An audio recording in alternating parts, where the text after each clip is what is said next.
Votre nouvelle agence Riverain Tour intercontinentale parisienne est arrivée. Nous vous proposons des offres exclusives vers les Antilles avec 2 bagages de 23 kg et des facilités de paiement en 3 ou 4 fois.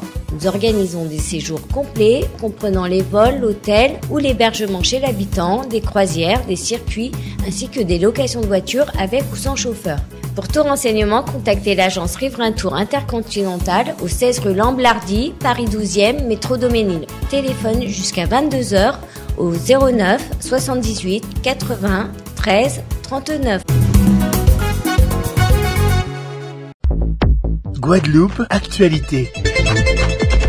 Et notez, avant d'ouvrir ce journal, qu'après de nombreux scientifiques, le FBI estime que la pandémie de Covid-19 a été, je cite, très probablement provoquée par la fuite d'un laboratoire de Wuhan en Chine.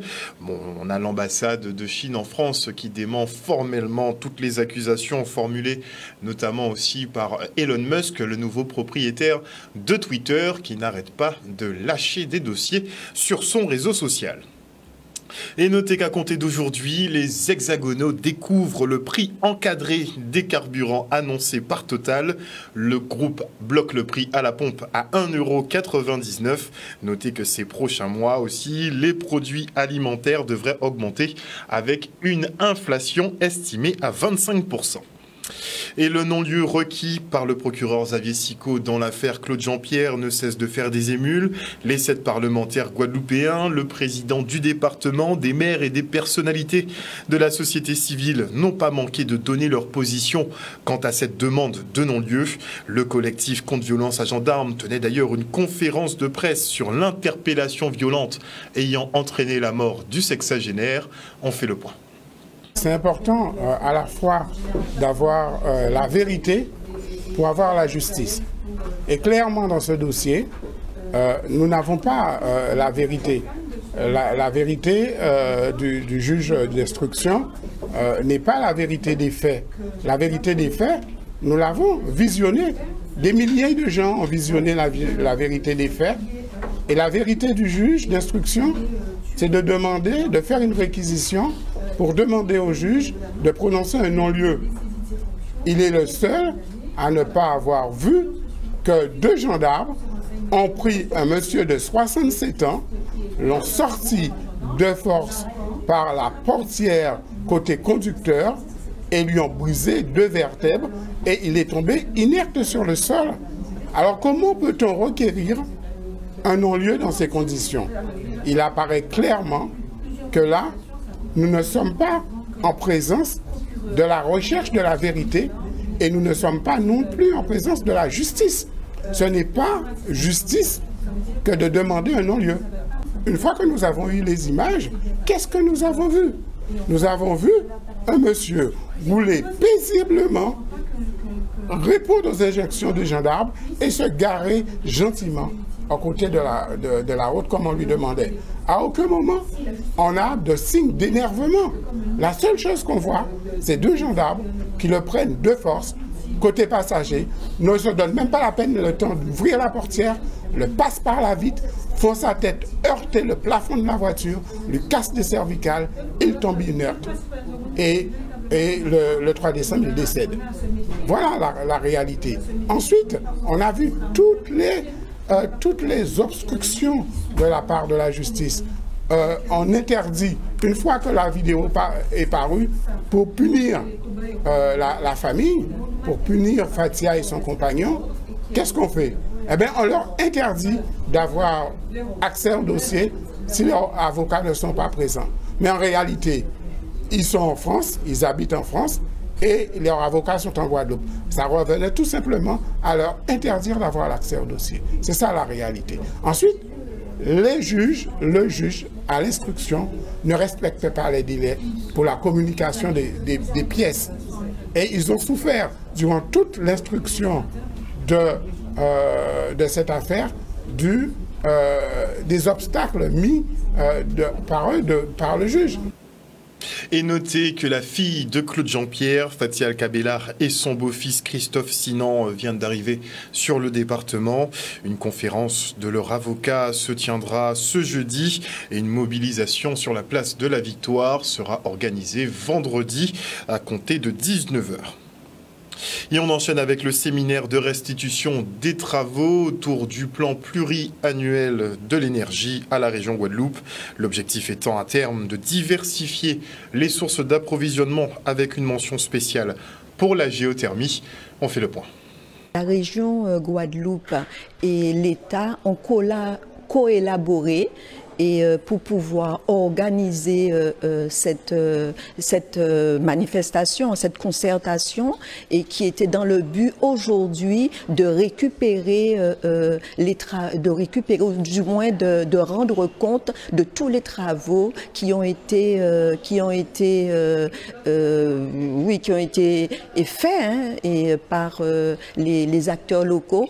Nous avons mis en place des réunions techniques dont nous avons eu 18 contributions, et à chaque réunion technique, nous avions au moins 40 à 50 participants et qui par thématique, et qui ont donné le résultat que nous avons vu aujourd'hui, que nous avons présenté aujourd'hui. On sait qu'on ne peut pas mettre effectivement tous nos œufs dans le même panier. Je crois que ça a été très largement évoqué lors de ces ateliers. Donc la PPE semble équilibrée et elle ouvre voie à toutes les énergies renouvelables disponibles sur le territoire, puisque le territoire est très riche, présente plein d'atouts sur nombre de ces énergies renouvelables. Donc l'idée, c'est bien d'optimiser toutes ces ressources et tous les atouts du territoire et de trouver une offre équilibrée, puisqu'il y a aussi un objectif de sécurisation de la ressource. Donc plus on aura différentes sources d'approvisionnement,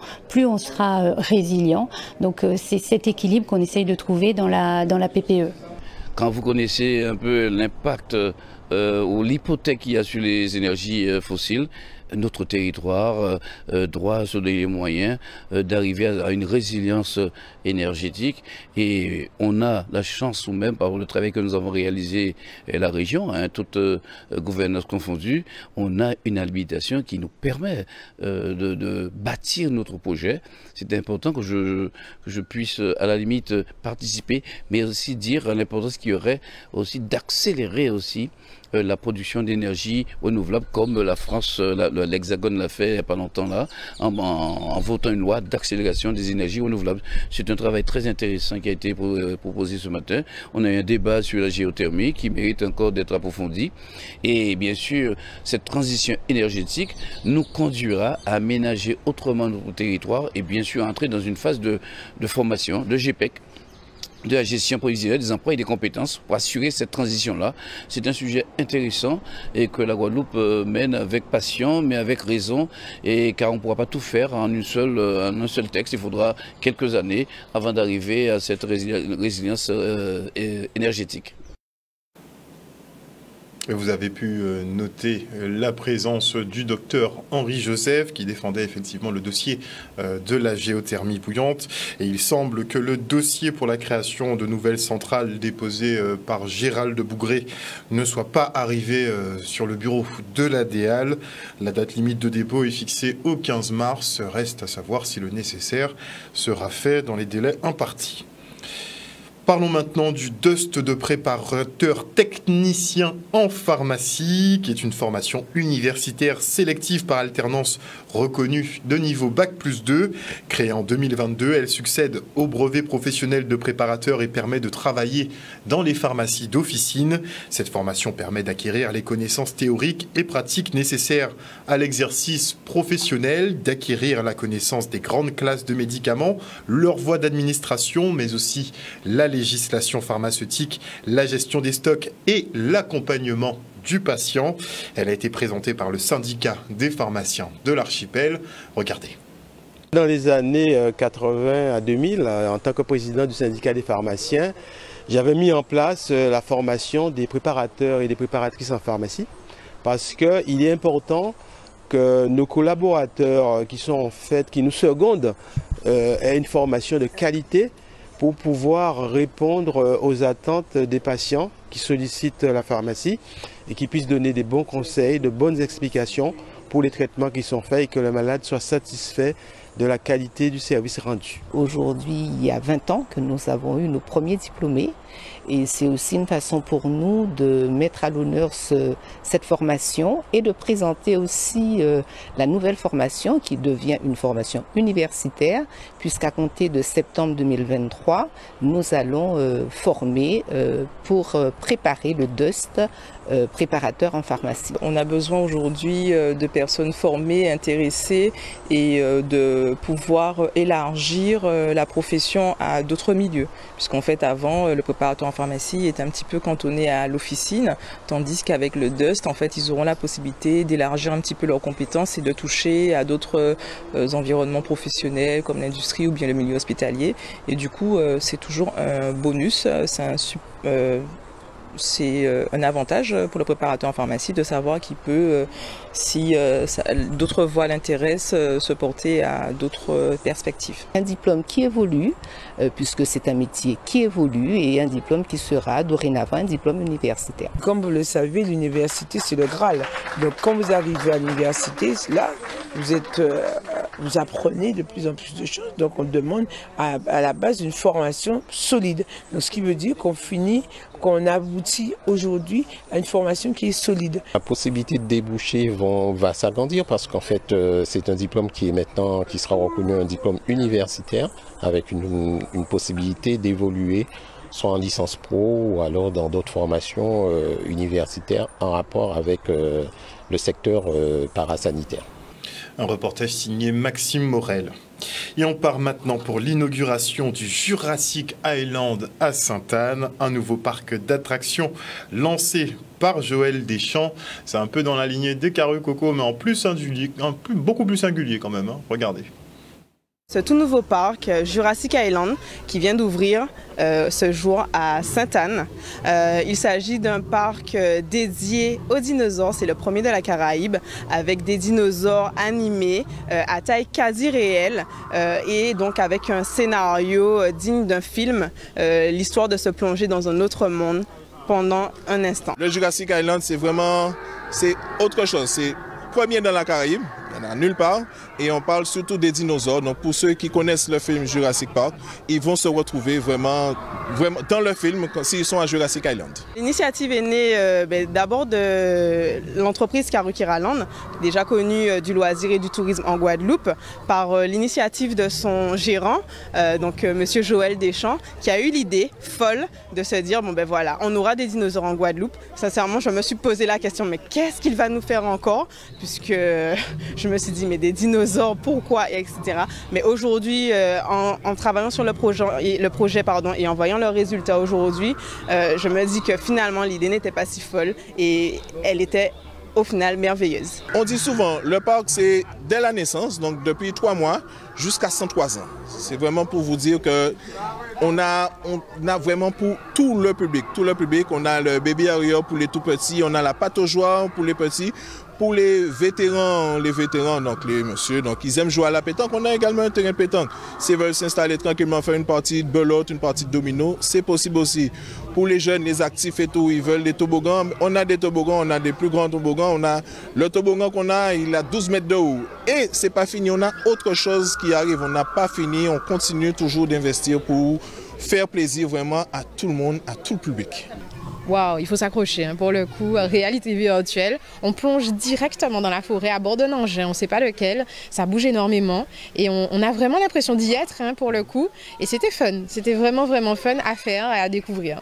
10 sur 10, vraiment c'est une belle découverte pour les enfants notamment, un endroit où on peut passer un bon moment en famille avec le bar à l'étage et tout cet univers dédié aux dinosaures et je pense que les enfants fans de dinosaures ou non trouveront leur compte et leur famille également. C'est je dirais, un produit touristique pour la destination Guadeloupe dans le cadre du développement économique et touristique, singulièrement sur Sainte-Anne. je dirais aussi sur la communauté d'agglomération, la Riviera du Levant, parce que je pense que c'est un produit nouveau, le seul dans la Caraïbe et je dirais dans la Guadeloupe.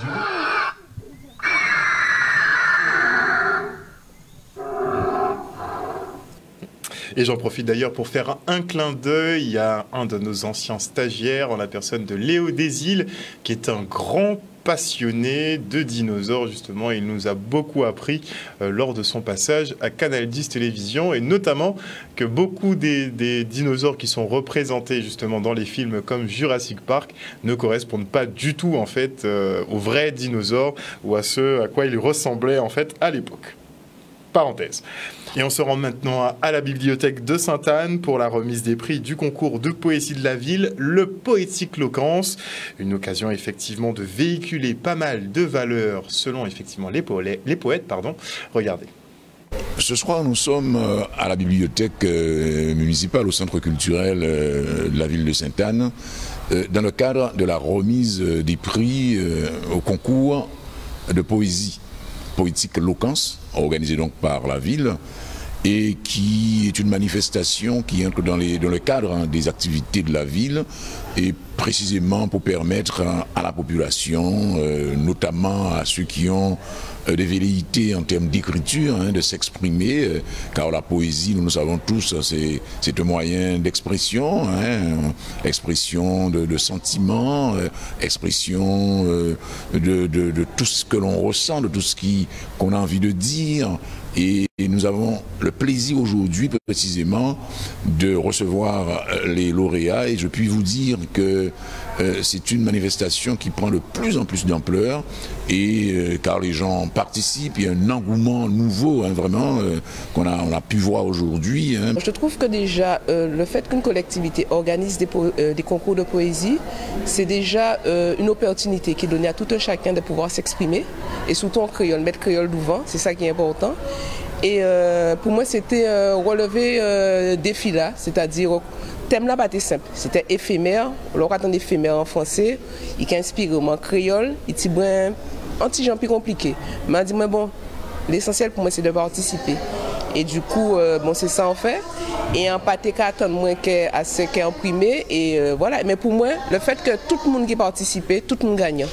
Pas regarder ni premier, deuxième, troisième prix, c'est le fait de participer, c'est que j'ai gagné. J'ai accepté volontiers d'être la marraine de cette édition du concours de poésie. Et c'était tout à fait normal parce que je pense qu'il faut encourager la poésie, parce que je disais tout à l'heure que c'est une émotion intérieure et que l'on offre au public. Donc la poésie, elle est pleine de générosité. La poésie, elle est pleine de bienveillance. La poésie, elle enseigne la tolérance, elle enseigne le vivre ensemble. Donc, il faut toujours encourager les poètes. Et je disais que, eh bien, je suis marraine donc, de cette édition, et cela m'encourage à publier un recueil de poèmes. Voilà, j'ai des poèmes, mais je vais les publier parce que jusqu'à maintenant, je l'avais jamais fait, j'avais gardé pour moi. Eh bien, je serai généreuse désormais. Je vais publier donc mes poèmes. Outremernews.fr, le site de l'actualité Outre-mer, 24 heures sur 24 et 7 jours sur 7. Retrouvez la chaîne Outremer News sur YouTube.